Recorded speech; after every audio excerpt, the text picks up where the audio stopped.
Abram suas Bíblias no livro de Lucas, capítulo 5, e vamos ler a partir do versículo 33 até o versículo 39. Lucas, capítulo 5, versículos 33 em diante.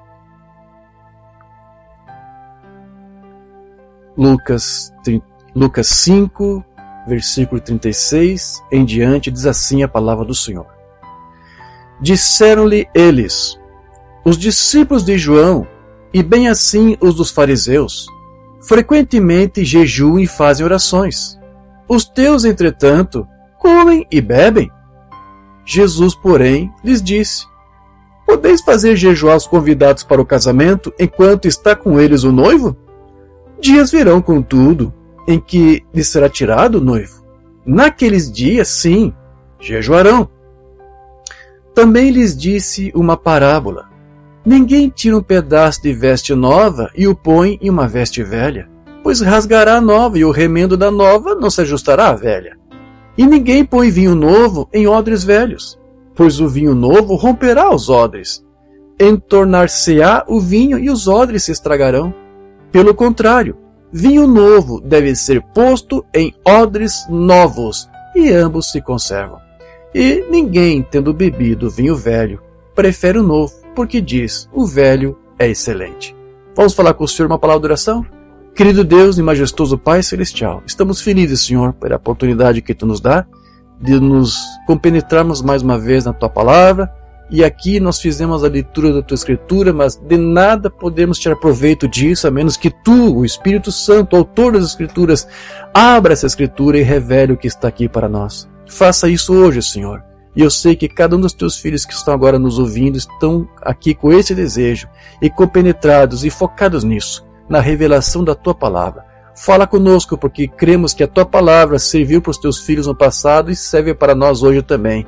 Ela é sempre nova e melhora cada vez mais, como o vinho, que quanto mais velho fica melhor. Assim é a Tua palavra para nós, que nunca envelhece, mas ela é sempre atual.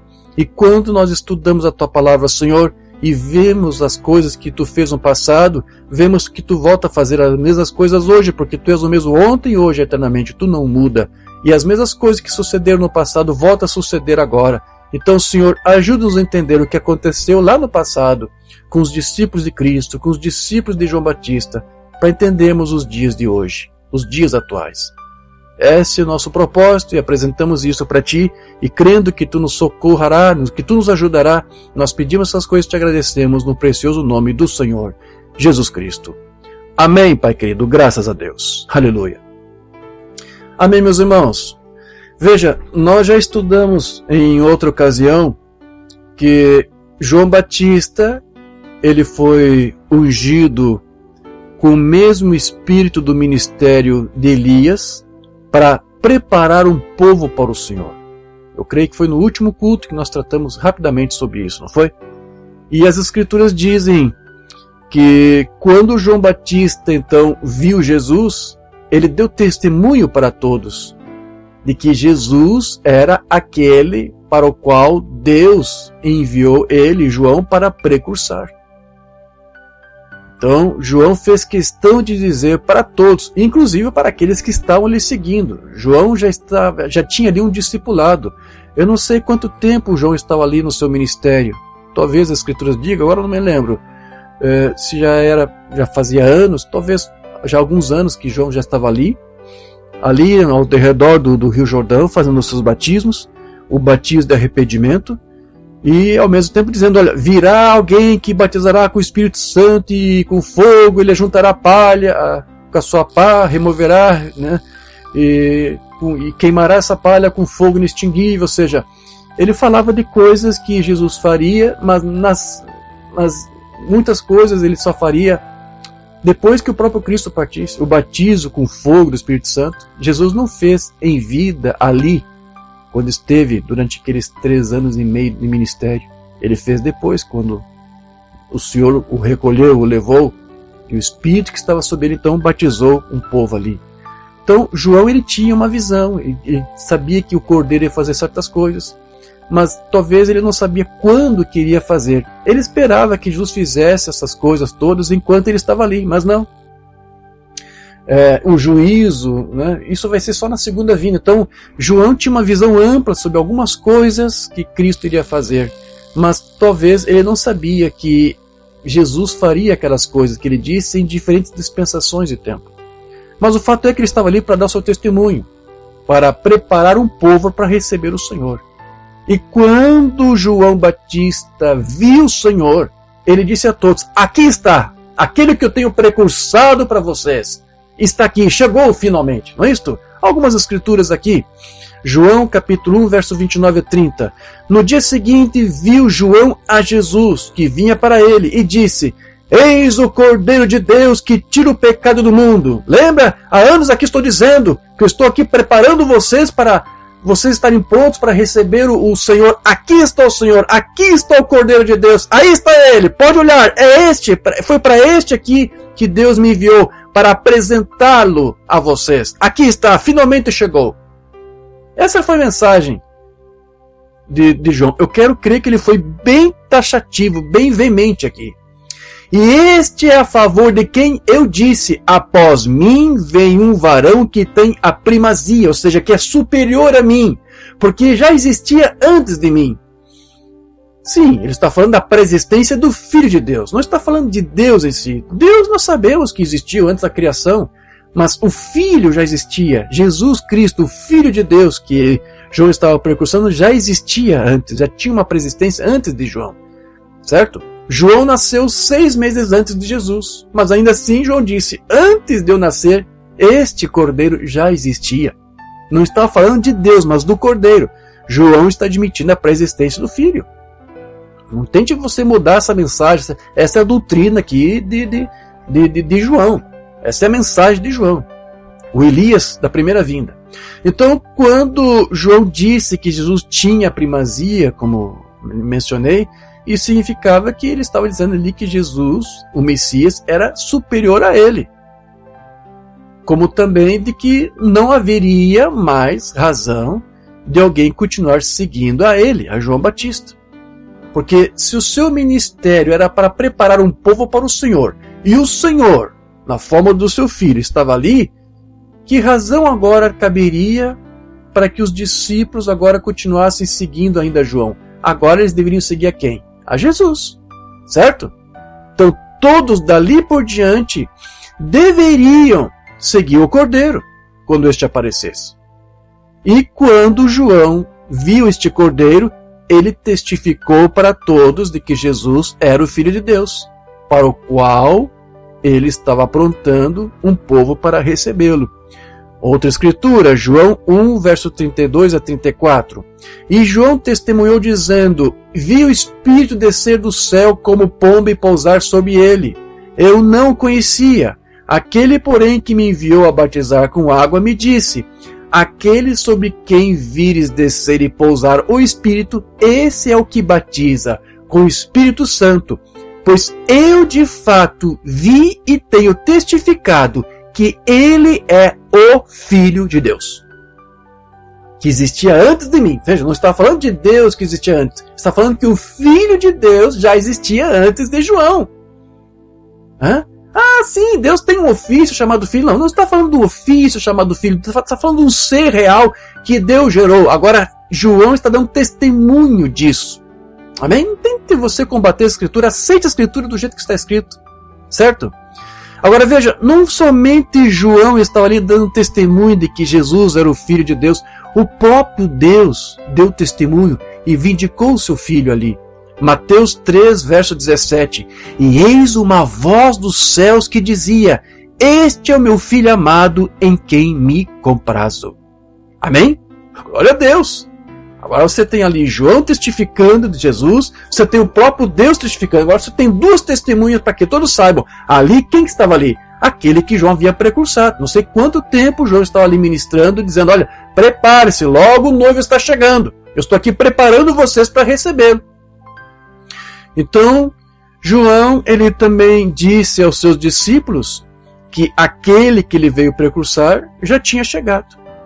De modo então que o seu ministério já estava praticamente cumprido e encerrado. Sim ou não? Você concorda comigo? Vamos lá.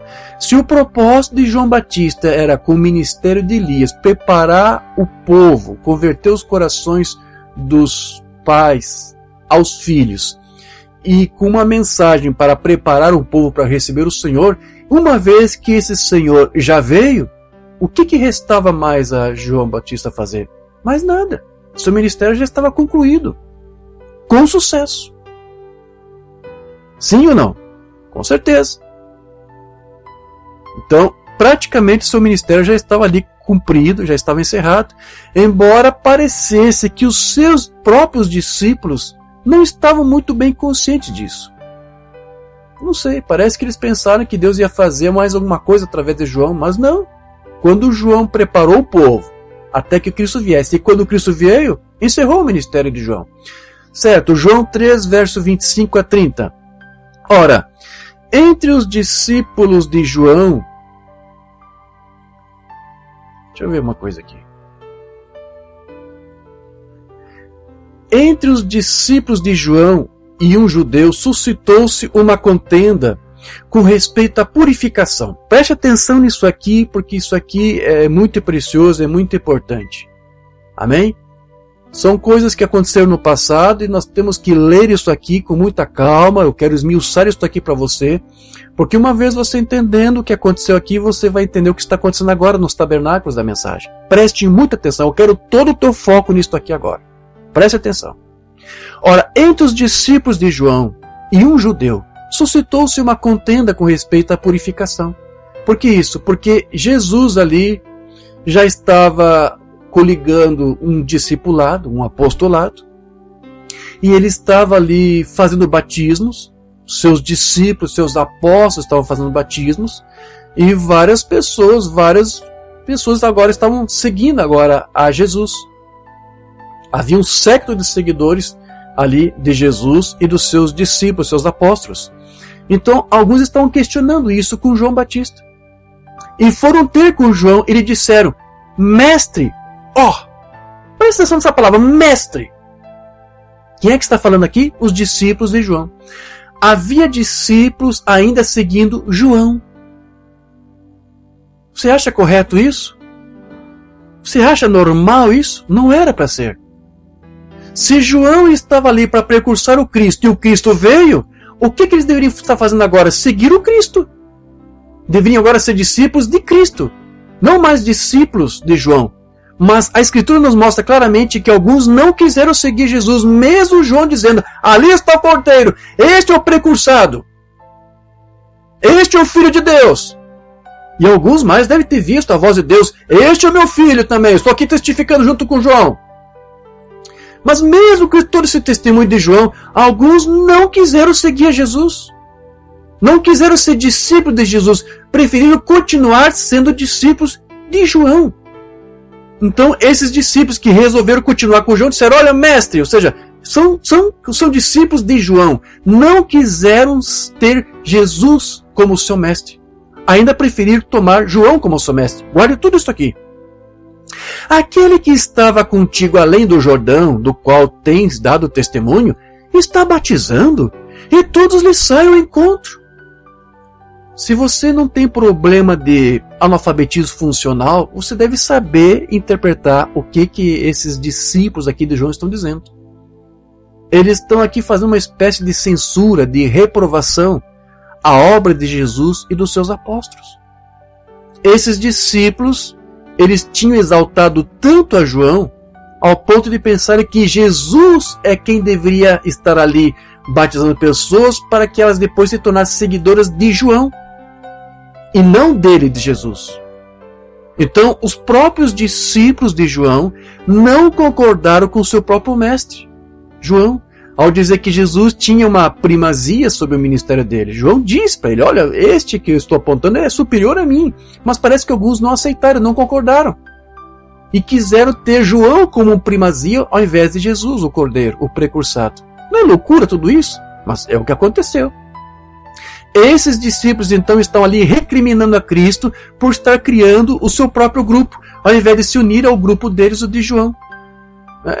Para você entender o que está sendo dito aqui. Ô João, se você viu esse moço, esse senhor aí que você exaltou para nós esses dias, que tu falou que é o precursado, o Cordeiro de Deus, o Filho de Deus, o Cristo, o Messias, você vê o que ele está fazendo agora? Ele está fazendo o seu próprio discipulado. Tá certo isso, João? Não seria correto, João, ele fazer um discipulado para você? Porque já que você foi quem descobriu ele, é mais ou menos isso. Olha, veja o que esse homem está fazendo. Você praticamente deu um ministério para este homem. Você exaltou, você colocou ele em alta conta. Então, e agora veja como é que ele te retribui, te traindo. Porque ao invés de batizar pessoas para que eles possam seguir a você, o seu ministério, agora está criando um grupo isolado, afastado de mim, de nós. Ao invés de ter você como mestre dele, como nós temos a ti como nosso mestre. É essa questão que está sendo levantada aqui por esses discípulos de João. Eles não quiseram aceitar a mensagem do próprio João, que eles diziam que era o seu mestre. Porque João disse, este é o Cordeiro, este é o Filho, te preparei para vocês receberem a ele. E agora ele estava ali e eles não quiseram. Ainda tinham João como seu mestre. E agora estavam questionando, João, isso é correto, isso é sensato? Olha só, não é correto, ele deveria estar conosco aqui? Para que fazer um outro grupo? Para que criar divisão aqui entre nós? Por que não se juntou a ti, teve a ti como mestre dele, como nós temos a ti como o nosso mestre? Tente entender, tudo isso aqui é poucas linhas, é verdade, mas é tudo isso que está sendo dito aqui nessas poucas palavras. Agora, veja qual foi a resposta de João. Respondeu João, o homem não pode receber coisa alguma se do céu não lhe for dada. Ou seja, não fui eu que dei ministério para ele. Não fui eu que o vindiquei. Ele é o Filho de Deus. Ele é aquele que eu precursei. A quem vocês deveriam estar ouvindo e seguindo. Este é o Filho de Deus. Eu não fiz nada. Ele fez isso. Ele tem supremacia, não é isso? Supremacia. Ele tem superioridade a mim e ao meu ministério. Vós mesmos sois testemunhas de que vos disse, eu não sou o Cristo, mas fui enviado como seu precursor. Nós vimos no estudo anterior, sim, que João foi enviado para preparar um povo para Cristo. Então, não era Cristo que estava errado ao formar um discipulado para si, mas os próprios discípulos de João é que estavam no erro por não quererem se juntar ao discipulado de Jesus. Mas, ao invés dos discípulos de João se unirem a Cristo, eles estavam agora reclamando por Cristo não ter se juntado com os de João. Que loucura! Mas é isso que está acontecendo aqui. Então, aí João continua. O que tem a noiva é o noivo. O amigo do noivo, que está presente e o ouve, muito se regozija por causa da voz do noivo. Agora João vai dizer, pois esta alegria já se cumpriu em mim. O que João aqui está dizendo? O noivo já chegou. Ele já está aqui. Foi para isso que eu vim. Deus me enviou. Esse é o meu ministério para dizer a todos, declarar a todos, ele está aqui. O noivo está aqui. Deus aqui no seu Filho está entre nós. Convém que ele cresça e que eu, o quê? Diminua. Do que João aqui está falando? Meu ministério está cumprido. O que vocês estão fazendo aqui me seguindo? Sigo a ele. Ele é o Messias, ele é o Cristo. Por que vocês estão seguindo a mim? Meu ministério já está cumprido. Sigo agora a ele, não a mim. Então, em outra ocasião, João até comentou para 2 dos seus discípulos que Jesus, novamente ele repetiu, Jesus é o Cordeiro. Ele é quem eu tenho precursado. Ele foi enviado por Deus para a expiação dos pecados. João 1, verso 35 a 37. No dia seguinte estava João outra vez na companhia de 2 dos seus discípulos. Um deles era André, que era também irmão de Pedro. E vendo Jesus passar, disse, eis o Cordeiro de Deus. Esse é o ministério dele, apontar as pessoas para Cristo, não para si mesmo, para Cristo. Para que fossem discípulos de Cristo. Então o que aconteceu? Os 2 discípulos, ouvindo João dizer isto, seguiram a Jesus. Eles fizeram uma coisa errada? Tchau, João, vamos seguir a ele então. Eles fizeram uma coisa errada? Não! Esses 2 discípulos, eles fizeram a coisa correta. João, vamos lá. Se este é aquele que você veio precursar, e sabendo que o seu ministério foi apenas para isso, para nos preparar para receber até que ele viesse, então nós não vemos mais motivos de nós aqui continuar te seguindo. Nós vamos seguir agora aquele para o qual você mesmo nos preparou durante anos para recebê-lo. Se ele já chegou, se é ele, então tchau, João, vou seguir a ele. E João disse, isso, façam isso. Siga em frente. Foi o que eles fizeram. Agora veja, não somente aqueles dois deveriam ter feito isso, mas todos os demais discípulos de João também deveriam ter deixado João para seguir a Jesus. Mas muitos não fizeram isso. Preferiram continuar seguindo a João. Então, assim como João Batista, que afirmava que o Cristo já estava entre eles, William Branham, com essa mesma unção de Elias sobre ele, por ter a mesma unção, o mesmo ministério, o que William Branham fez? Exatamente a mesma coisa em nossos dias. João Batista dizia, o noivo está aqui, o noivo já chegou, ele já está aqui entre nós. E foi exatamente a mesma coisa que William Branham fez durante o seu ministério. Declarar que Deus estava entre nós. Algumas mensagens aqui, rapidamente, só para você ver o paralelo de que William Branham realmente era o Elias da segunda vinda, preparando o povo para a segunda vinda de Cristo. Mensagem diz então, quanto sabe que há uma diferença entre a aparição de Cristo e vinda de Cristo? São duas palavras diferentes. É interessante uma banda dizer isso, porque talvez, sem pensar, talvez, ele estivesse dizendo isso, porque na verdade ele não viveu para ver a vinda física de Cristo. Mas ele viveu para ver a sua aparição. Deus na forma de uma coluna de fogo, uma nuvem, seja o que for. Deus se manifestando. Então, antes que Cristo viesse fisicamente, o seu Espírito, o Espírito Santo, que era o Espírito de Deus, que estava sobre ele, que produziu todos os sinais, estaria aqui. Então ele diz, há uma diferença entre a aparição de Cristo e vinda de Cristo. São duas palavras diferentes. Agora é a aparição.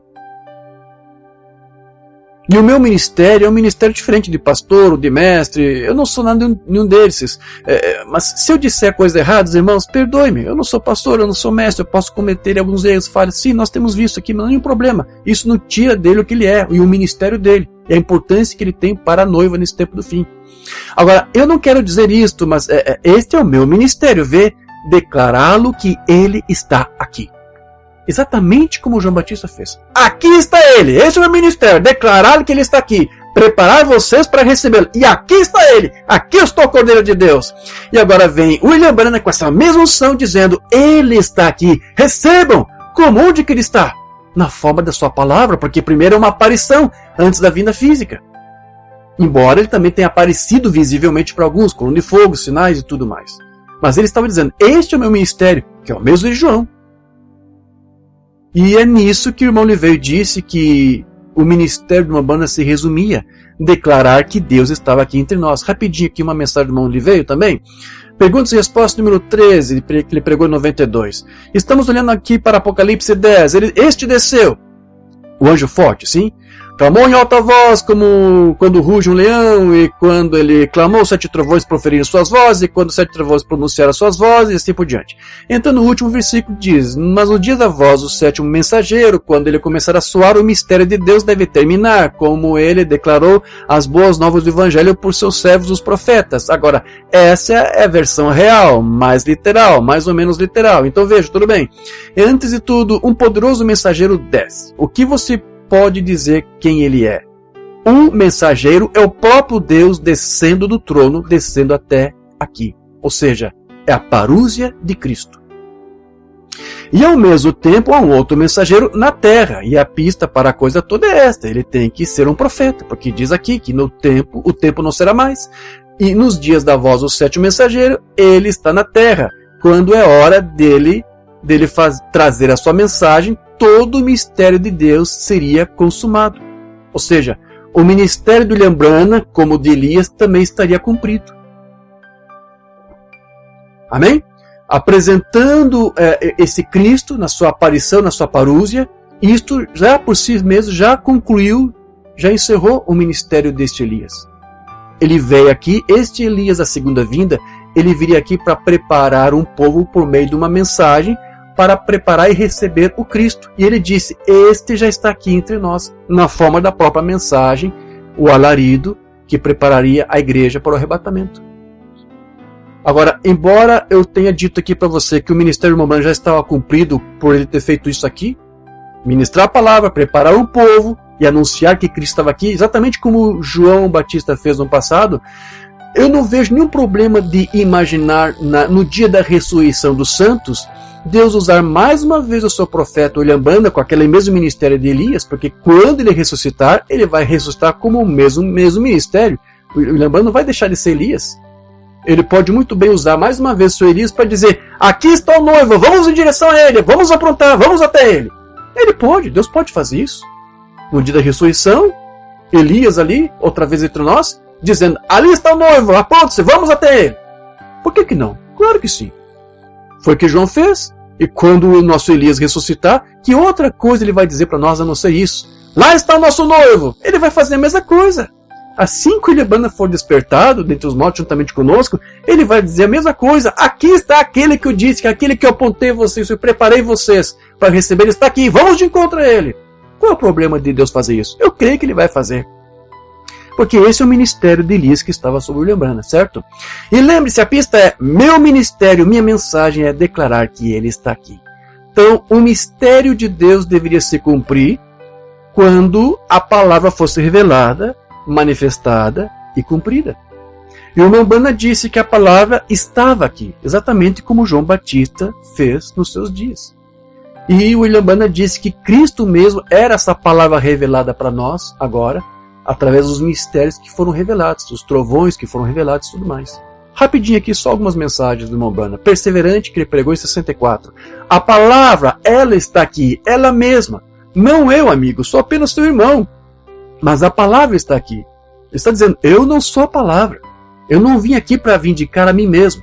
Eu vim aqui para vindicar esse Cristo que está aparecendo diante de nós, na forma da palavra. A palavra Cristo finalmente chegou até nós. Os mistérios que estavam ocultos agora têm sido revelados e cumpridos. Provando sua palavra, 65. Ele está aqui agora. Aquele que disse a palavra está aqui para fazer que seja assim. E o que é isso aqui? Não é o ministério de João Batista? O ministério de Elias e João Batista? É a mesma coisa. Então William Branham fez exatamente a mesma coisa que João Batista fez. Declarar que Cristo estava aqui entre nós. Mais alguns sermões aqui. O anjo, sua comissão de 50. E ele está aqui. Cristo, o Filho de Deus, está aqui. O Filho de Deus está aqui, na forma do Espírito Santo, na forma da palavra revelada, na forma de sua doutrina. Deus manifestando seus dons, 57. Pois eu vos digo que o maior do que Jonas está aqui, digo-vos que o maior do que Salomão está aqui. Quem é esse? O Jesus Cristo ressuscitado, o Filho de Deus, está aqui. Eis o Cordeiro de Deus que tira o pecado do mundo. Isso aqui é João. O Deus imutável, 60. Jesus Cristo, Filho de Deus, está aqui. A maneira provida por Deus. Jesus Cristo está aqui. Jesus Cristo, Filho de Deus, está aqui. Mostra-nos o Pai, 63. Jesus Cristo, Filho de Deus, está aqui. Deus em seu povo. Amém. A identificação de Cristo todas as eras. Jesus Cristo, Filho de Deus, está aqui conosco agora. O Jesus ressuscitado e identificado. Então, Cristo já estava aqui entre nós, mas não fisicamente. E veja, não somente na forma de sinais, como diz que era a aparição de Cristo ali, nuvem, de fogo, enfim, mas o Cristo também estava ali na forma de sua doutrina revelada. A palavra revelada. Amém? Então, vamos voltar aqui para os discípulos de João, porque nós temos que entender o que aconteceu ali. Se João disse para todos os seus discípulos que Jesus era o Cristo de Deus, nós precisamos agora fazer a seguinte pergunta: por que João ainda tinha discípulos quando Cristo já estava ali? Não seria correto, mais uma vez eu te pergunto, que todos os seus discípulos agora passassem a seguir não mais a João, mas aquele que o próprio João veio precursar e que já estava ali? Não era correto que todos eles fizessem isso? Com certeza. Então, por que alguns, ao invés de seguir a Jesus, ainda estavam seguindo a João? Qual o motivo? Por que razão? Veja, quando nós entendermos por que isso aconteceu, nós então também entenderemos algumas coisas que estão acontecendo aí nos tabernáculos da mensagem.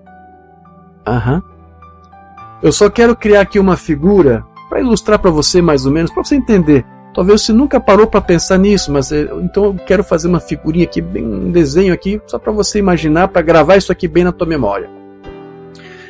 João, quando estava ali, ele estava como que se apresentando ali, minha figura é essa, foi o que me veio na cabeça, só para você fixar a ideia, para você ter uma ideia do que exatamente os discípulos de João fizeram ali. Era como se João fosse uma espécie de sorveteiro, certo? E ele tinha tudo ali, todos os utensílios necessários para você comer o sorvete. Ele tinha ali as cascas, a casquinha, o cascão, né, quem gosta. Também tinha o copinho plástico para quem quisesse servir, que é o que eu prefiro, sempre quando vou tomar um sorvete daquele expresso italiano, certo? Eu sempre peço o copinho plástico, porque se você pede a casquinha, o cascão, o calor faz o sorvete derreter e começa a escorrer pelas mãos e aquela fica tudo grudado e ainda que põe um guardanapinho lá no fundo, né? Rompe aqui aquela casquinha, começa a desandar e pingar e você perde o sorvete. Eu não quero perder nada. Então, sempre quando eu compro sorvete, já estou até me babando aqui, eu sempre peço um copinho. Né? Você tem um copinho aí em plástico? Coloca o sorvete num copinho. Aí eu não perco nada. E minhas mãos não se sujam nem nada. Então veja, mais ou menos isso. Tente entender a figura. João tinha tudo isso. Ele tinha um copinho, para quem quiser servir no copinho. Tinha a casca ou cascão, quem quisesse um sorvete maior. Tinha as colherzinhas, espátulazinha. Só uma coisa que faltava para o João, que era o sorvete. João não tinha o sorvete. Mas um dia o sorveteiro chegou, Jesus Cristo. E quando o sorvete chegou, João disse: "Ahá, lá está o sorvete! E agora o que vocês vão fazer? Eu preparei vocês." Aí eu lhes dei o copinho, quem quisesse copinho, dei a casquinha, quem quisesse a casquinha, dei o cascão, dei as colherzinhas, espátulazinha. Agora vão lá e sirvam o seu sorvete à vontade, coma à vontade. Vocês estão preparados para receber todo o sorvete. Dei todas as casquinhas que vocês quiserem, todos os copinhos plásticos, agora vão lá e comam o sorvete. E alguns foram comer o sorvete. Só que alguns disseram: "Ah, é mesmo, olha ali o sorvete, que legal, que bacana.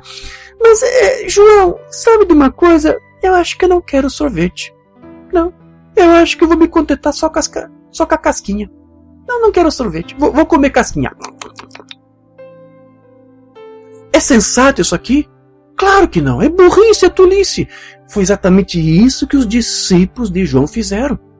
Ao invés de agora seguir o precursado, preferiram continuar seguindo apenas o seu precursor. Tá mal, tá errado isso aqui. Agora, essa questão que eu estou tentando levantar e temos que achar uma resposta para isso. Por que isso aconteceu? E eu volto a dizer, quando você entender isto, você vai conseguir entender por que nos tabernáculos da mensagem isso está sendo feito da mesma maneira. Porque assim como os discípulos de João preferiram seguir a João ao invés de Jesus Cristo, assim você tem a mesma coisa em muitos tabernáculos. Ao invés de seguir a Cristo e a sua doutrina, prefere seguir apenas o homem, ou Elias da hora. Então, essa pergunta que eu volto a fazer para você. Por que isso aconteceu? Eu só tenho uma resposta para isso. Se depois de tudo que João falou acerca de Jesus, ainda tinha pessoas que estavam seguindo apenas a ele ao invés de seguir ao Cordeiro de Deus, isso significa que eles não creram no próprio testemunho que João deu acerca de Jesus. Por mais louco, por mais contraditório, paradoxal que seja, foi isso que aconteceu. Pois se eles não confiaram no testemunho de João, por que mesmo assim estavam seguindo? Não é uma coisa louca? Eles não quiseram seguir a Jesus, mesmo João tem dito: ele é o Messias, ele é o Cordeiro, ele é o Filho de Deus, ele é o Cordeiro que tira o pecado do mundo. Mas se mesmo assim eles quiseram seguir a João, então eles não creram na mensagem do João, mas ainda assim estavam seguindo ele. É uma loucura. Foi isso que aqueles discípulos de João estavam fazendo.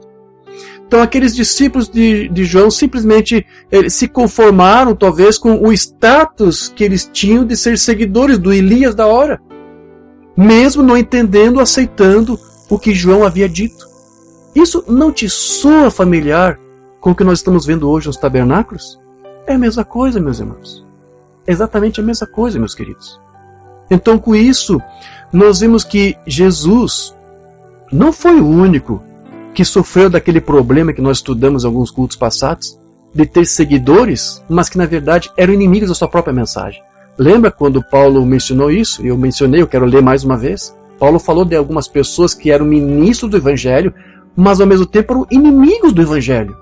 Ele usou o termo inimigos da cruz de Cristo. Filipenses 3,18. Pois muitos andam entre nós, membros e ministros, dos quais repetidas vezes eu vos dizia e agora vos digo até chorando que são inimigos da cruz de Cristo. O destino deles é a perdição, o Deus deles é o vento e tudo mais, né? E assim por diante. E a glória deles, vou ler até o final aqui, está na sua infâmia. A glória deles está na sua infâmia, visto que só se preocupam com as coisas terrenas. Então, assim como Jesus, João, você percebe? Também teve inimigos da sua mensagem. Também teve seguidores que eram inimigos da sua própria mensagem. Mesmo após João ter dito que Jesus era o Cordeiro de Deus, seus próprios discípulos se tornaram inimigos disso.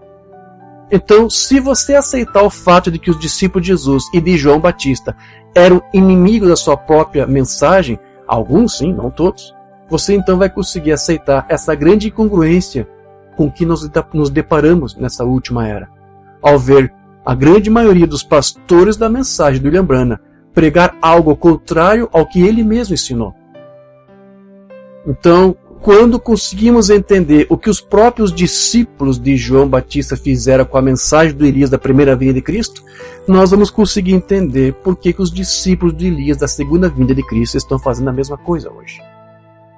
Talvez fosse por causa da incredulidade desses seus próprios discípulos que João encaminhou 2 deles, você lembra?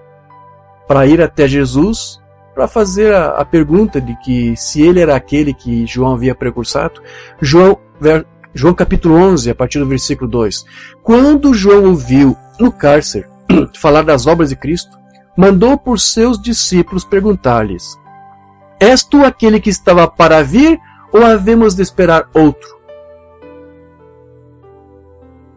E Jesus respondendo disse-lhes: Ide anunciar a João o que estáis ouvindo e vendo. Os cegos veem, os coxos andam, os leprosos são purificados, os surdos ouvem e os mortos são ressuscitados, e aos pobres está sendo pregado o evangelho.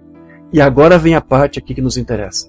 E bem-aventurado é aquele que não achar em mim motivo de tropeço. Por que os discípulos de João até agora ainda não estavam seguindo a Jesus? Pelo mesmo motivo que os discípulos dos fariseus, saduceus e os demais também não estavam. Isso aqui foi uma indireta de Jesus, tanto para os discípulos dos fariseus, quanto também para os discípulos de João Batista, porque parece que alguns deles estavam ali tropeçando em Cristo, na sua doutrina, na sua mensagem, pois ainda estavam preferindo seguir a João, o precursor, como eu disse, ao invés do precursado. E se eu lhes dissesse que o mesmo problema que ocorreu nos dias de Elias da primeira vinda está agora se repetindo com os seguidores do Elias da segunda vinda de Cristo? Ao invés de os crentes da mensagem estarem agora seguindo a Cristo e a sua doutrina revelada, convertendo-se em seus discípulos, há pessoas, ministros, que preferem, na verdade, serem seguidoras apenas de William Branham e não exatamente de Cristo. E isso foi totalmente contrário ao próprio propósito para o qual o irmão Branham foi enviado. E ele mesmo disse que ele nunca veio com esse propósito de fazer discípulos para si. Ele disse que ele não veio aqui para preparar crentes para serem seguidores dele, mas de Cristo. Amém? Livro das Eras, página 345. Eu sinceramente creio que o Espírito de Deus nos tem falado, não apenas nos ensinado as verdades das eras, mas também tratado fielmente com corações para que se convertam a Ele. Esta é a razão de toda a pregação e ensino, porque é na pregação e no ensino da palavra que as ovelhas ouvem a voz de Deus e o seguem. E o Elias veio aqui para isso, para te preparar, para você receber e seguir a Deus, a Cristo. Nem por um minuto trago uma mensagem às pessoas para que me sigam. Eu não quero criar um discipulado, não quero que vocês sigam a mim. Eu estou apontando o precursado para que você siga o precursado. Nem por um minuto trago uma mensagem às pessoas para que me sigam, ou unam-se à minha igreja, ou comece alguma confraternização, organização. Nunca fiz isso e não o farei agora. Não tenho interesse nessas coisas. Tenho sim, todavia, interesse pelas coisas de Deus e pelas pessoas. Se eu conseguir fazer tão somente uma coisa, eu estarei satisfeito. E essa é ver um verdadeiro relacionamento espiritual estabelecido entre Deus e os homens, donde os homens tornam-se novas criaturas em Cristo, cheios do seu Espírito e vivam de acordo com a sua palavra. Foi para isto que João Batista foi enviado. Foi para isto que William Branham foi enviado. E uma vez que a palavra estava ali, quem que eles deveriam fazer? Quem que eles deveriam seguir? A William Branham?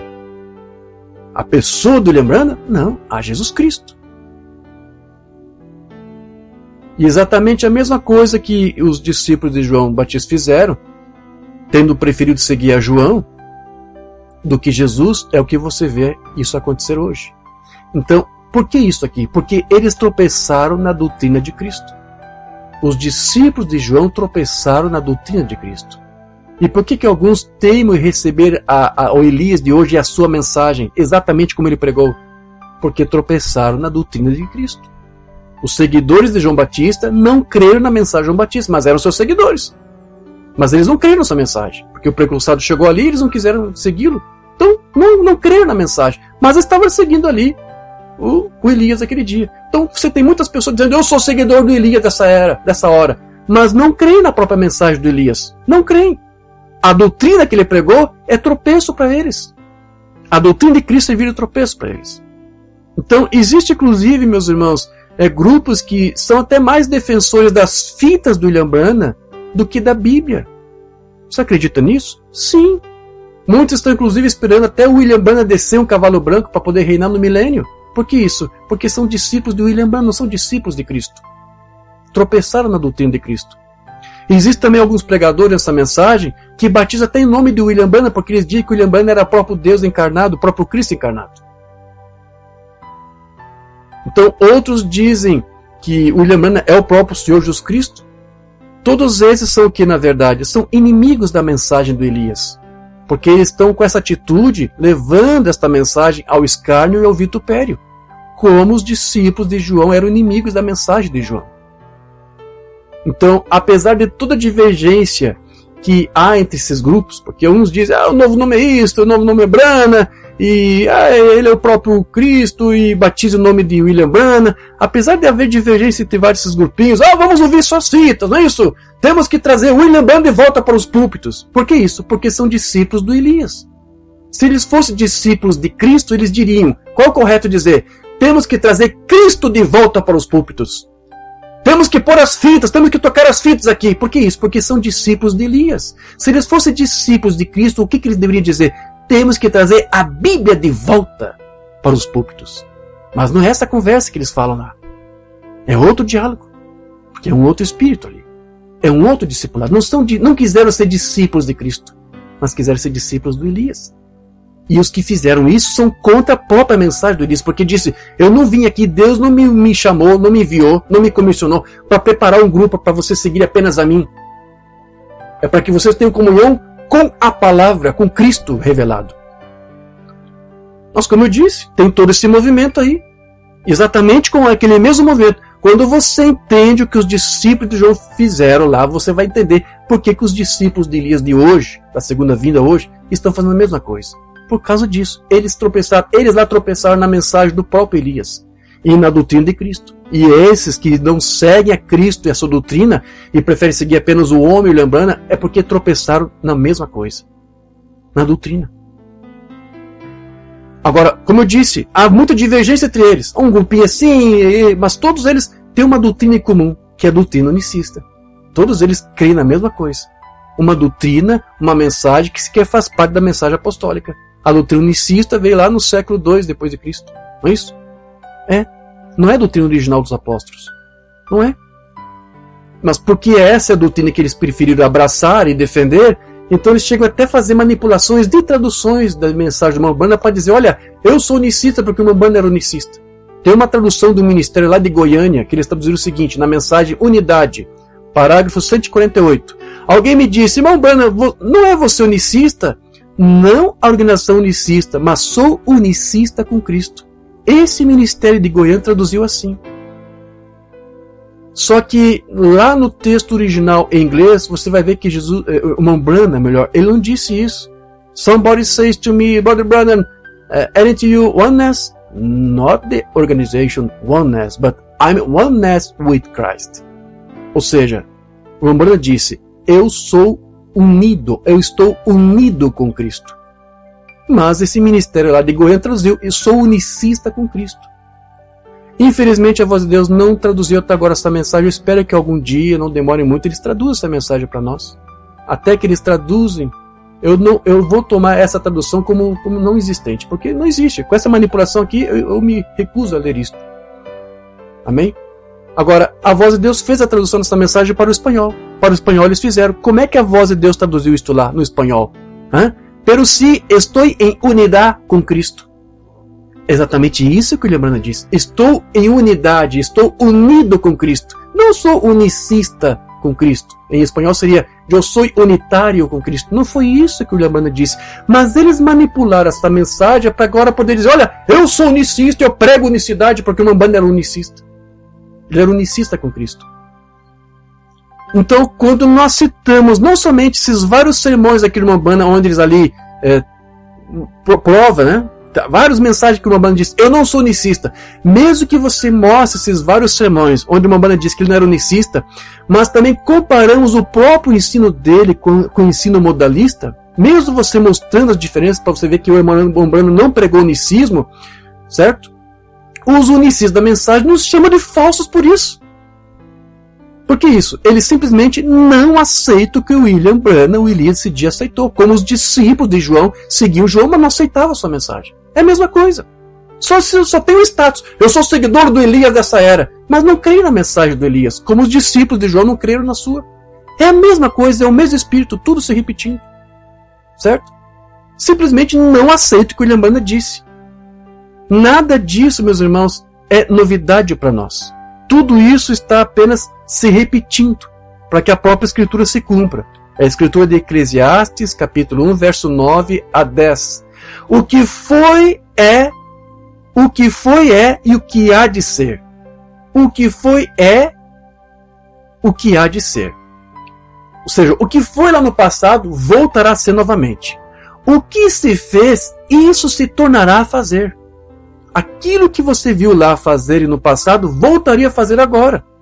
Então, nada há, pois, novo debaixo do sol.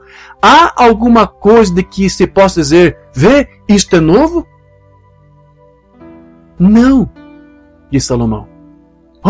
Olha, os crentes da mensagem estão seguindo o William Branham, mas eles não estão crendo no que o próprio William Branham diz. Isso é uma coisa nova aqui entre nós? Não, os discípulos de João fizeram a mesma coisa. Já foi nos séculos que foram antes de nós. O que você está vendo hoje é uma repetição do que já se repetiu, já aconteceu no passado. Então, absolutamente nada do que você está vendo hoje nos tabernáculos, meus irmãos, nos tabernáculos da mensagem, é algo novo. Tudo isso é apenas uma repetição. E veja, quando alguém é incrédulo desta mensagem, ele sempre vai tentar justificar para você a sua incredulidade. Eles tropeçam na palavra e tentam neciamente justificar os seus motivos para esse tropeço.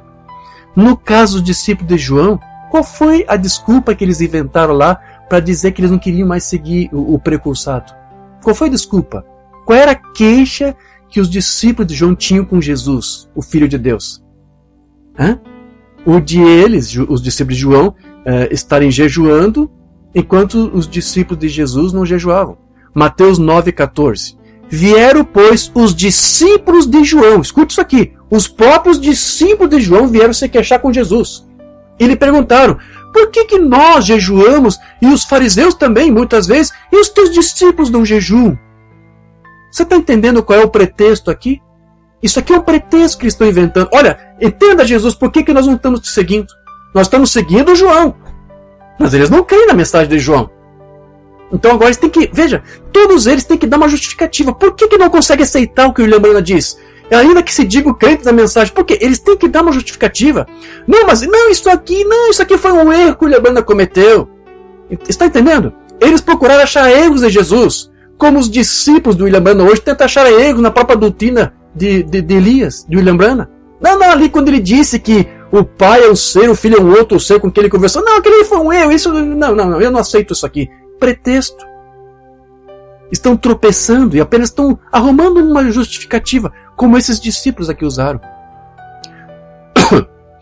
Então, não se sabe se os discípulos de João estão ali jejuando porque o seu mestre estava encarcerado, então ele estava ali de luto, né, orando a Deus, ó Senhor, ajude nosso mestre, que ele saia do cárcere.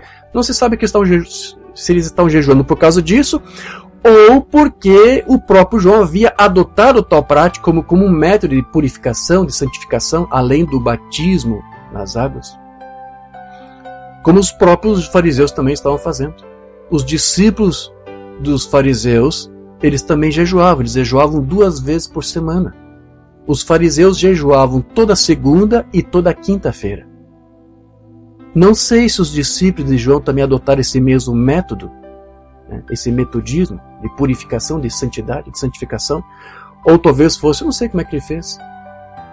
Talvez ele adotou um método diferente, mas é muito provável que eles até seguiam alguma coisa parecida com os fariseus, porque eles reivindicaram, olha, nós, discípulos de João e os fariseus, nós jejuamos, nós temos nossos dias certinhos de jejum aqui, e vocês não fazem nada disso. Hã? É como que para dizer, olha, nós somos melhores que vocês, porque nós nos consagramos mais. Vocês, qualquer banquete que oferece, vocês estão lá comendo com prostituta, com mercadores, com cobradores de impostos, melhor. Hã? Nós não nos misturamos com essas pessoas. Se achavam, os discípulos do Elias da primeira vinda se achavam melhores do que o Cristo e a sua doutrina e a sua mensagem. Então, sabe-se que havia também um outro grupo dos essênios, eles também praticavam jejum. Às vezes eles faziam jejum até de 40 dias. Por isso que alguns livros, alguns autores, sem prova alguma, tentam dizer que João era um essênio, que o próprio Cristo, por ele ter jejuado 40 dias no deserto, era um essênio. Mas não é verdade. Jesus, ele não foi jejuar por 40 dias porque era um essênio. Ele jejuou no deserto por 40 dias porque Deus o guiou, o conduziu para lá.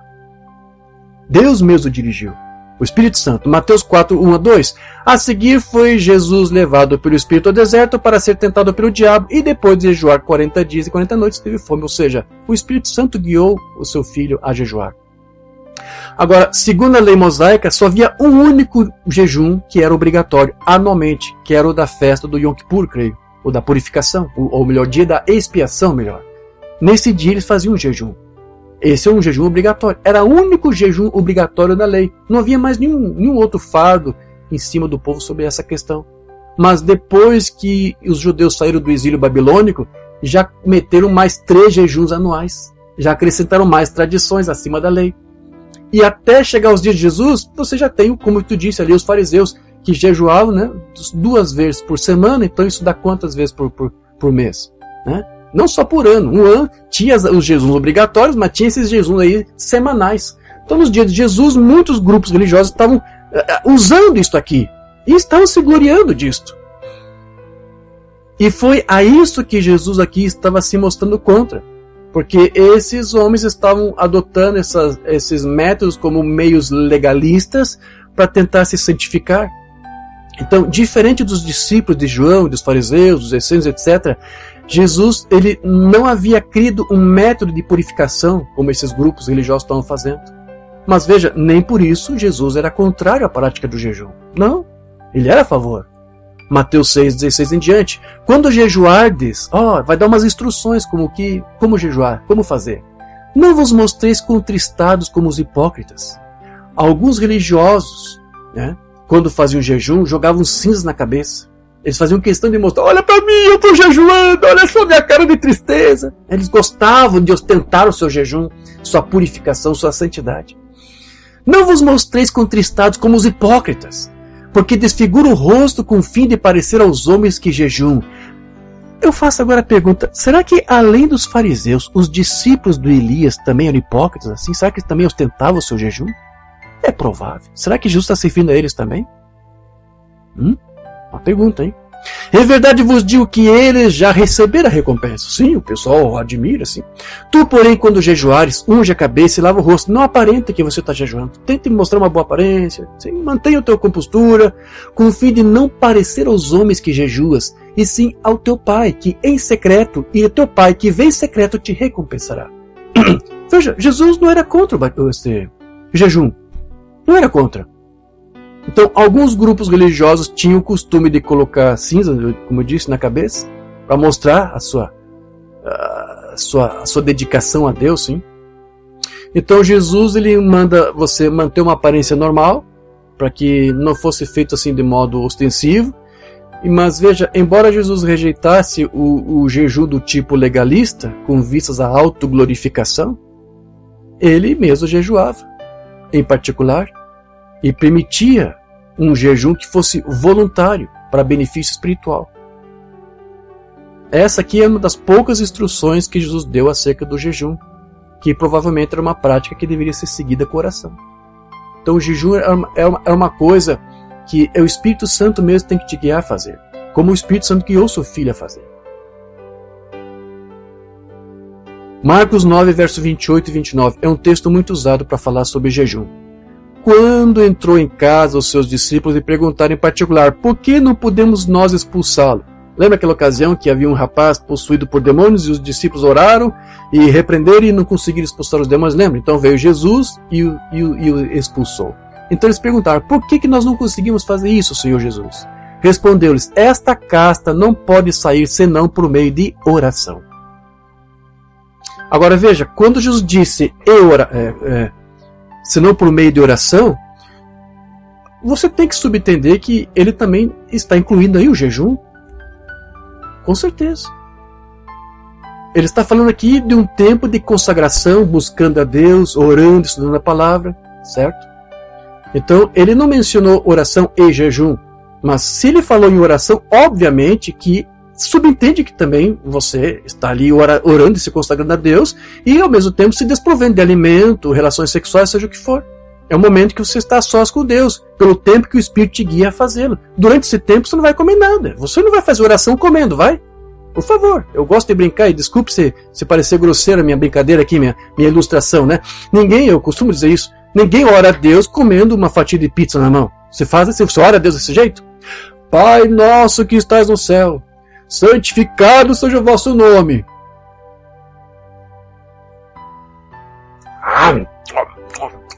Venha a nós o vosso reino.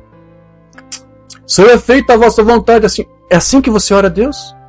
Não. Quando você está orando, você está se consagrando a Deus nesse tempo. Você vai se desprover de alimentos. Talvez até naquele horário que você normalmente come, você vai deixar para mais adiante, porque você está se consagrando a isto. Então é óbvio que, embora Jesus não tenha mencionado a palavra jejum aqui, ele está mencionando aqui oração e jejum. A prática do jejum também deve estar incluído. Então talvez algum copista, pensando que Jesus estava também mencionando isto, ou se referindo, subentendendo isto, o que eles fizeram? Eles acrescentaram a palavra e jejum nos manuscritos. Só que Jesus nunca disse jejum, ele só disse oração.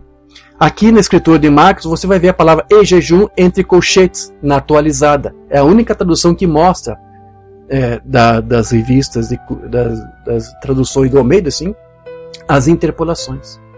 E aí, por que alguém quis dar essa ajudinha para Jesus, para que todos entendessem que ele estava se referindo à oração e jejum, eles até criaram um versículo inteiro, que foi o capítulo 17, verso 21.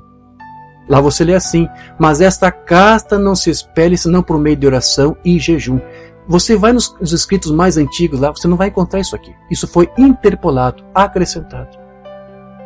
Agora, embora Jesus, volto a repetir, não tenha mencionado o jejum, eu quero crer que o jejum fazia parte do pacote da oração, que é o momento de você se consagrar a Deus, para receber de Deus unção, poder e autoridade, para repreender as hostes do mal.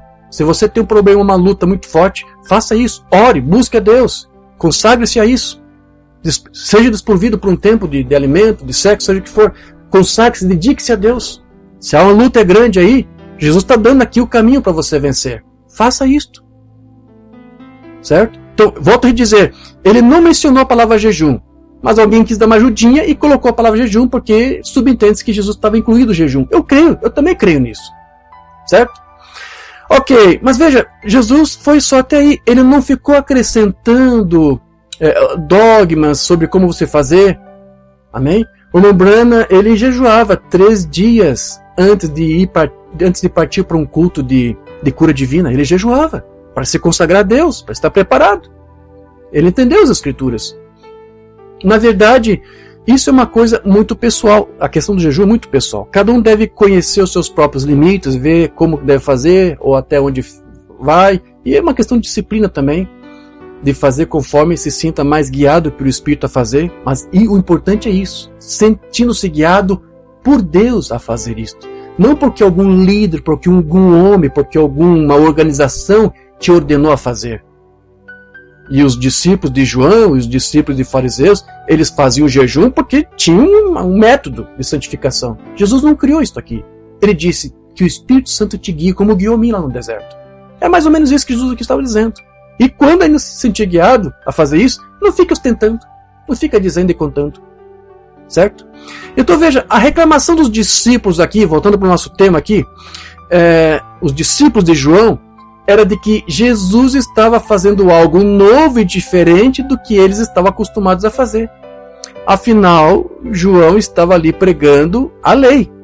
Contudo, seus discípulos não estavam ali conseguindo entender que a dispensação mosaica já estava se encerrando com ele. Lucas 16:16. A lei e os profetas vigoraram até João. Desde esse tempo vem sendo anunciado o evangelho do reino de Deus e todo homem se esforça por entrar nele. Quando se diz a lei e os profetas, está se referindo aqui à dispensação mosaica, a dispensação da lei, a dispensação do Sinai. Está se referindo aqui ao Antigo Testamento. Eu não lembro agora dos detalhes, você pesquisando você vai descobrir, mas os judeus dividiam a lei de duas formas, né? Chamava a lei, que incluía não só o Pentateuco, eu acho que os livros de Ruth, Juízes, Crônicas, Reis, eles também faziam parte do pacote chamado lei. E depois tinha os livros dos profetas maiores e menores, que era a segunda parte. A tudo isso eles chamavam de lei. Certo? Então, essa é a tradução correta. A lei, ou seja, o Antigo Testamento, a antiga aliança, durou até João Batista, porque João Batista foi o último profeta do Antigo Testamento. Ele pertencia à dispensação da lei. Então, essa tradução que alguns colocaram em algumas bíblias, os profetas profetizaram até João Batista, não é uma tradução apropriada, não é correta. Não está falando de ministério, ele está falando dos livros da lei e da própria dispensação da aliança em si. Ela se encerrou com João, o seu último representante daquela dispensação. Então, com João aqui, com o seu ministério, encerra-se a lei do Sinai, a dispensação do Sinai. Então agora, o que se dá início ali? Uma nova dispensação, uma nova aliança. Lembra quando Cristo celebra a ceia e apresenta o vinho? Este vinho, esse cálice, representa o sangue da nova aliança. Então ele usou até o vinho para representar uma nova aliança. Então o que é o vinho ali? Que Jesus menciona, o vinho novo em odres novos. O que é isto? É a sua aliança, é a sua doutrina, é a sua mensagem. Ele disse, não coaduna, não está mais de acordo, você não pode ouvir a mensagem desta hora e ao mesmo tempo se apegar a uma coisa de uma era passada, de uma dispensação que já se encerrou. E João ainda estava com seus rudimentos legalistas, porque ele é pertinente à lei, ele era um profeta da lei, ele tinha que fazer isso, mas veja, Jesus agora está dizendo, você não tem que seguir essa mesma coisa. Eu estou te trazendo agora algo novo. E você não pode misturar o novo com esses costumes e rudimentos do antigo. Então, o pano novo que Jesus menciona ali em roupa velha e o vinho novo em odre velho se refere então à sua doutrina que é impossível de se adaptar a um sistema humano carcomido, vencido por uma era que já passou juntamente com os seus velhos sistemas de homens também.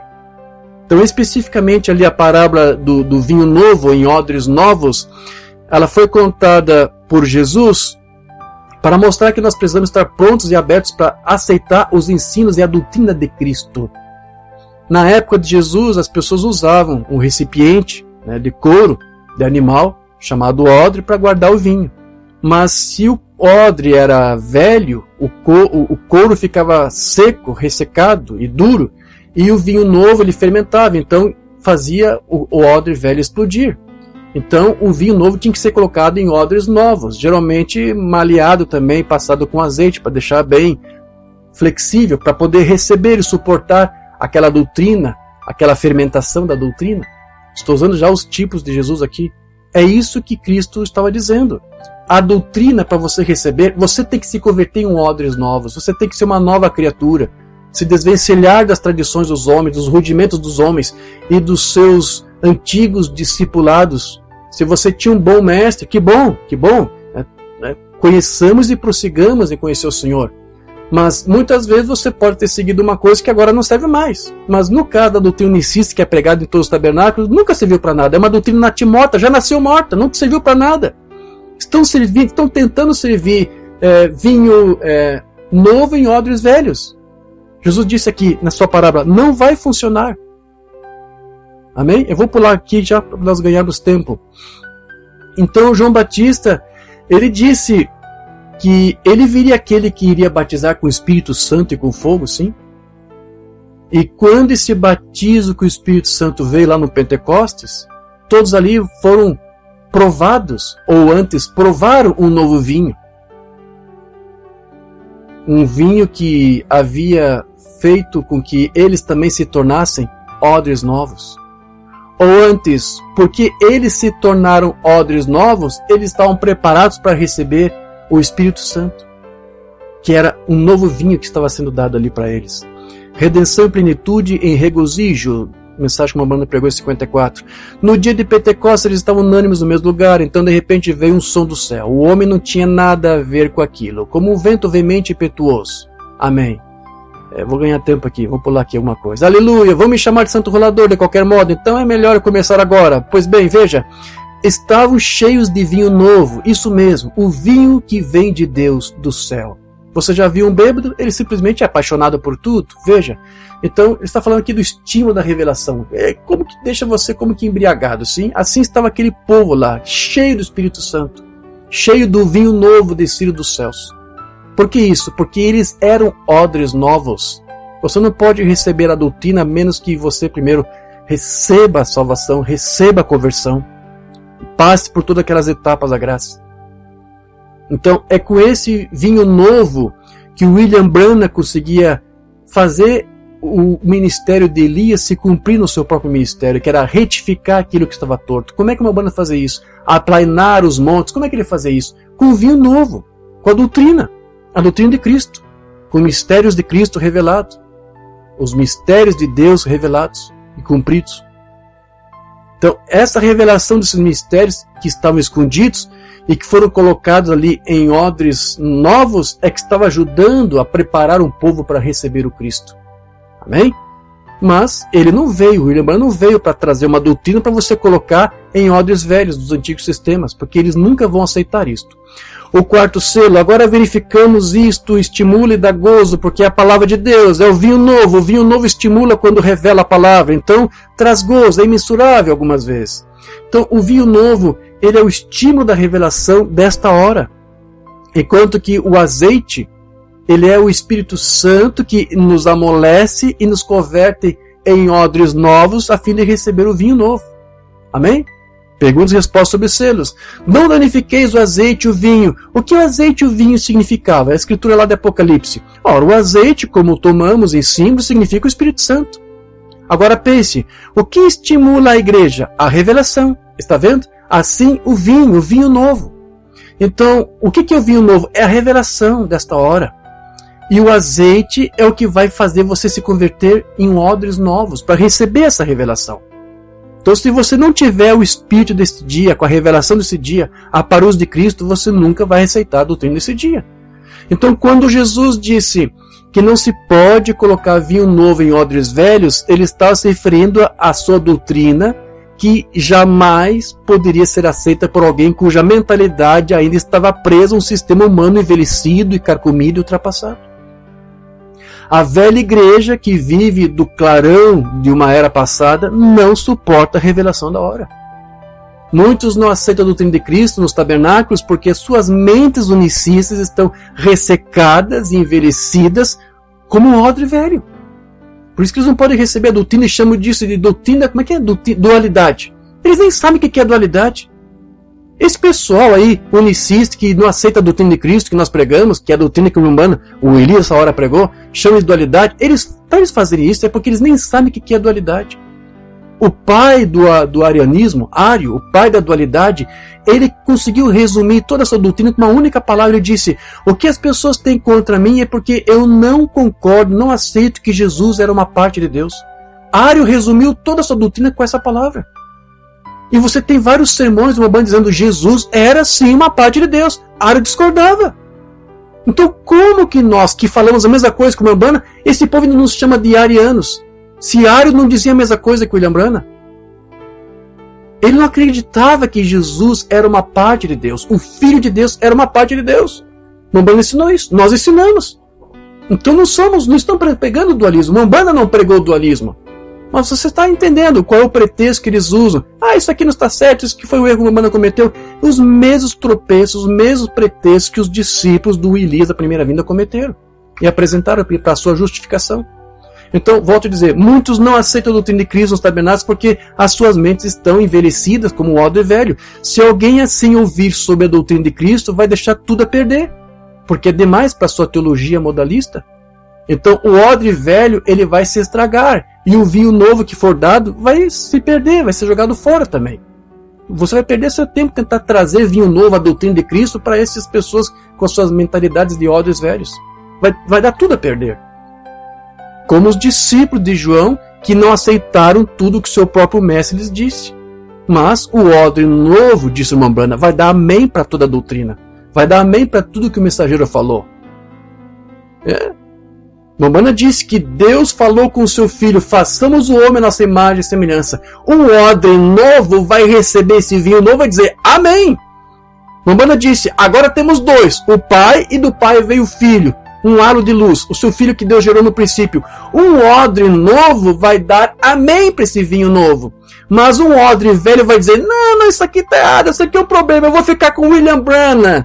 Não fico com William Branham, eles ficam com a sua própria teologia. Sim? A imitação do cristianismo. Agora, não se pode pregar isso na velha igreja, ela não suportará. Jesus disse isso lá em Lucas, no capítulo 5, que é o texto que nós lemos, sobre o vinho nos odres, disse, não se pode deitar vinho novo em odres velhos, se o fizer, eles se estragam. Isso me deixava curioso, porque na minha mente juvenil eu pensava, como uma garrafa pode se estragar? Agora, o que chegamos de garrafa, na verdade, mas no tempo de Jesus, ele estava falando de um odre que se usava naquela época, que era o couro do animal, e o couro do animal tinha sido curtido, e quando o couro do animal estava velho, quando era novo e recente e havia acabado de ser curtido, era flexível. Mas quando envelhecia, ressecava. Agora, muitos de vocês sabem como que é o couro quando resseca. Envelhece, resseca e fica todo enrugado e bem duro. Assim são muitos seguidores de Elias hoje. Agora, se colocar vinho novo nisso, ele não tem vida, se romperá. Por que alguns discípulos de João não estavam recebendo o vinho novo de Jesus? Porque eles eram odres velhos, estavam acostumados com uma outra coisa. E de repente chegou uma coisa nova para ele. Não, vou ficar com o velho porque é melhor. Já estou me antecipando aqui, porque Jesus depois diz que foi isso que eles fizeram. Vamos continuar aqui.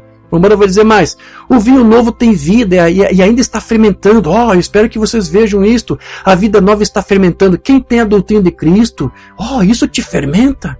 Isso faz você crescer mais. E luz e mais luz vai sendo acrescentada a você, na verdade? Porque isso é o vinho novo fermentando aí nesse odre novo, e você consegue aprender mais, e você consegue receber mais, porque você é um odre novo, você está flexível para receber mais. Você não colocou um ponto final na sua doutrina, você colocou uma vírgula, certo? Mas se você é um odre velho, não, você não tem estômago, você não suporta a doutrina. Certo? Então, se está no odre novo flexível, então o óleo do animal ainda está no couro. Quando o vinho novo começa a dilatar, o couro se estica. Em outras palavras, quando a Bíblia diz Jesus Cristo é o mesmo ontem ou hoje eternamente, o couro novo diz amém! E estica com ela. Deus disse para o seu filho, façamos o homem nossa imagem e semelhança. Assim disse uma Umbanda. O que o couro novo vai dizer? O que o odre novo vai dizer? Amém! E você se estica e vai aprendendo mais. Não vai fazer como esses outros estão falando. Isso é a doutrina trindade que uma banda pregava. Você não entende nada. E quando o vinho novo diz que o batismo do Espírito Santo, eu sou a vida de Deus que está operando em você, o couro novo dirá amém. Quem é couro novo aí? Quem é o odre novo diz amém aí para isto. Estica com ele. Quando o vinho novo diz o Espírito Santo é o suficiente para a nossa cura hoje, o vinho novo se esticará, e o vinho sendo a palavra, o vinho é palavra. E quando ela diz isso, então o odre novo dirá amém, e estica com ela. Mas o que o corpo velho fará? Os dias dos milagres já passaram. Eu sou unicista com Cristo. É isso. União hipostática. Odre velho. Certo? Ele disse, o odre velho se estragará e o vinho se estragará com ele. Agora, Mas espere que você receba a palavra, e ao receber a palavra, esteja pronto. Pegue esse velho couro de vaca em que está morando aí, essa velha condição formal. Se você veio de uma denominação trinitária, numa denominação do tabernáculo unicista, sim? Pega essa velha condição de odre velho aí e troque-o por um couro de carneiro que seja flexível à palavra de Deus. A tudo que a Bíblia diz, você dirá amém. Você tem de vir da Bíblia. Mas isso tem de vir da Bíblia. O vinho novo só pode ser colocado em odres pentecostais novos. Amém? Então, a explicação que Jesus mesmo deu para aqueles discípulos de João: nós jejuamos, os fariseus também, 2 vezes por semana, toda segunda e quinta-feira jejum, nós também fazemos nossos jejuns, e você não faz nada disso, os teus discípulos também não fazem. Então Jesus está explicando ali o arrasamento deles, do porquê que eles estavam se recusando a segui-lo. Foi por causa do comodismo em permanecer em um antigo sistema por tanto tempo. Então aquilo era novo, parecia novo e estranho demais para eles. Então, para alguém que está vendo uma coisa pela primeira vez, que soa estranho, soa novo, eles vão ter medo, eles vão ficar com o pé atrás, certo? Então eles vão preferir ficar com o velho, porque já estão acostumados. E diz que Jesus vai fazendo o seu arremate ali. Ninguém tendo bebido o vinho velho prefere o novo, porque diz: o vinho excelente, o vinho velho é excelente, o vinho velho é melhor, certo? É essa postura que muitos têm. Eu desde o início, quando eu vim para essa mensagem, eu entendi dessa forma, me ensinaram dessa forma, que Jesus é o próprio Deus, é o Jesus, o Filho, é só um ofício, não existe filho, sabe? Embora estão agora alterando algumas coisas, tá uma bagunça esse diálogo deles agora, dos unicistas, né? Tá muito confuso. Mas eles dizem: eu sempre me ensinaram desse jeito, e tá sempre bom, tá bom assim, um bom vinho, um vinho velho, já bebo há muito tempo esse vinho. Então, eles não vão ficar com o novo, porque quando eles ouvem a doutrina do Elias pela primeira vez, só é novo para eles. Eles nunca ouviram isto antes. Então o que eles fazem? Eles preferem ficar com o velho, porque dizem: esse é o pretexto. Mas estou há tanto tempo assim, vou ficar assim, porque está melhor. Não é isso? É como aqueles crentes que eu disse já em outras ocasiões, sim, que eu os comparo como crentes Gabriela, daquela novela da TV aí que cantava, tinha uma musiquinha, né? Eu nasci assim, vou ser sempre assim, vou morrer assim, vou pro inferno assim, Gabriela. Me ensinaram desse jeito há tanto tempo, irmão Jorge. Como é que agora você quer que eu mude assim? Não, eu vou ficar com o vinho velho que eu tô bebendo porque tá melhor. Mas por que isso? Porque você mesmo é um odre velho. Por isso que você não consegue beber o vinho novo. Certo? Um paradoxo: tampouco pode qualquer mensagem que leve o povo para frente coincidir com uma mensagem passada. Não coincidirá. E é aí onde se tem o problema hoje. Jesus disse: toma alguém um remendo de pano novo e o coloca no velho? Ou deita o vinho novo em odres velhos? Eles se estragam, eles se rompem, não suportam. Os ungidos dos últimos dias, nota a Escritura agora ensinando um Deus histórico. Vejam, tal como eles estão tentando viver no passado, tais como os ministros da mensagem estão vivendo, com a mensagem do passado de Noeto, de Praxeas, Calisto, Sabélio. Até exaltam o Sabélio nos programas de rádio aí, quando tentam combater os trinitários. Usa o Sabélio, o grande Sabélio. Sabélio foi contra a doutrina de Cristo. Nunca o irmão Branham mencionou Sabélio como um ministro fiel dessa palavra. Agora você tem os pastores da mensagem citando Sabélio. Foi um grande homem inspirado por Deus. Heresia. Por que isso? Porque eles vivem dessas teologias do passado, esses homens do passado. Como bem o Wesley disse e assim disse, o fulano de tal disse assim, nosso saudoso Noeto, saudoso nosso papai Sabélio, Vocês estão recusando a palavra prometida do dia, o maná que é claramente identificado do dia. Eles tentam colocar seus velhos vinhos luteranos, batistas, pentecostais, unicistas, isso, em nossos odres novos. Não vai funcionar. E o nosso vinho novo nos odres velhos deles não funcionará. Vinho novo em odres unicistas não funciona. Se eles tentam colocar este vinho na denominação, a loucura deles torna-se manifesta. Eles não podem fazer isso. Por quê? Porque isso explode. Então, meus irmãos, vou concluir. Quem tentar se passar por discípulo de Elias desta era, sem conseguir aceitar a mensagem de Elias, exatamente como os discípulos de João fizeram no seu tempo, ele estará apenas tentando dissimular, tentando se passar por uma águia, quando na verdade a sua natureza é um urubu. ele simplesmente explode quando tenta voar até onde as águias voam. Não consegue chegar até lá. Eu leio isso aqui para concluir. Os ungidos dos últimos dias. Uma águia é um pássaro de constituição especial. Não há nada igual a ela na terra, vem? E se um abutre tentasse segui-la, ou algum outro pássaro, ele se desintegraria.